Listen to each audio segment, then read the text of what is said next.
Шейх Искирхан Хаджи из Ахмат-Юрта родился в 1808 году. Его предки были родом из селения Биной Нажаюртовского района. Они спустились с гор в низменные леса, где основали несколько хуторов. В одном из таких хуторов родился будущий шейх Искирхан Хаджи.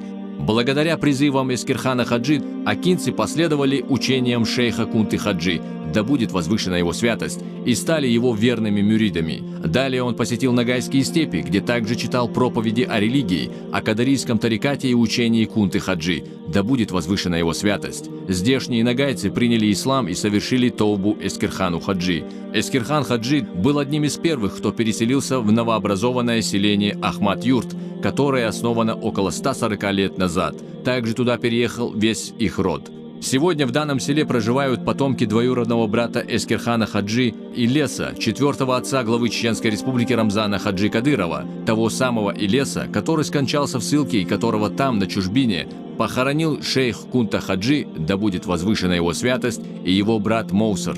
Искирхан Хаджи скончался на 86-м году жизни в 1894 году. Похоронен он на кладбище в селении Ахмат-Юрт.